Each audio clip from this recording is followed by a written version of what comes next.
next one is, could you be a servant to others instead of always serving yourself? Amen. Now, you know what? That sounds okay. Okay, I can serve you guys. I don't know you, so I can come over. Let me help you, blah, blah, blah. But let's talk about when we're at home. Okay? Because that's when people know who we are. Amen. Yeah. The shades are off. We're comfortable. I was at church on Mother's Day. And poor Bonnie doesn't know this story, but I'm in trouble. I got to be careful what I say. No, I'm just kidding.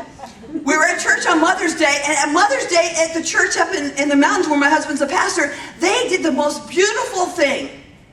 They brought all these beautiful roses, and they brought these cake pops, and they brought kids up, and the kids were going to walk up front, and they were going to get the flowers, get the cake pops, and take them to their moms. And so there were like 40-year-old men walking up to get their stuff. And so my kids, 15 and 17 that were with me, they both looked and said, I'm not going. The other one looked at the other one and goes, I'm not going. My husband's over here and he can see, he's got his little mic on, he's going to be going up to teach, and he can see what's happening, but he doesn't know what to do. And gosh, pray for pastors, man. They got to deal with their families before church. And so he comes over and he goes, I'll get you a flower. Oh. And I said, no, I don't want it. And I said, as a matter of fact, I'm going to say this to him. He walked off. I said, as a matter of fact, I'm leaving this place. I am done. Those kids, they can be miserable too when they realize what they did. And I walk out of the church and I get to the back of where the truck is. I pull down the tailgate. I'm sitting on the truck and I go, the 100 Giants is only about 10 miles away. I love that place. It looks like that. And I will leave and just go spend time with my daddy.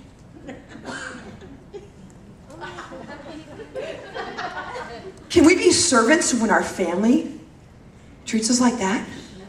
Well, I'm sitting on the back of the truck and the Holy Spirit's like, go back in. I'm like, no. Those little brats, they need to know how I raised them, how much they have, I'll take care of them, and listen to how they are. Come on, you guys know what I'm talking about. And so, I'm sitting there and it's like, go back in, go back in, go back in. No, no, no. Remember I told you I have that laughing Jesus, and it's like, okay, I'm going. And so as I was walking from my truck to the church, not very far, not far enough, I'm like, Jesus, change my heart. Amen. Help me to be a servant to my family right now when I want to kill them. Or at least make their life extremely miserable. I walked in, I got over, I'm standing with my kids, they're all smiling. Ah, we're going to get you some flowers. And so I go back to the trailer, and after church, all the stuff's left. And they brought me a whole dozen roses and a whole bunch of K-pops. And they're apologizing. And I still want to smack them. Honest.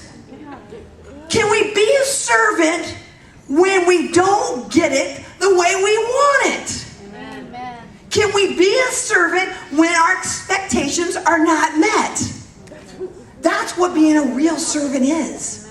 It's not about getting what you want. It's about doing what He wants. Amen. Sorry. Okay, so let's look at some ways that we can be an overcomer.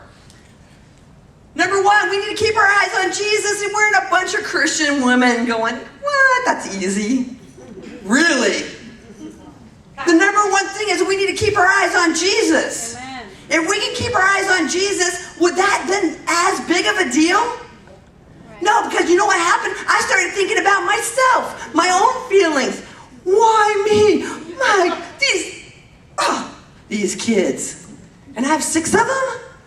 What?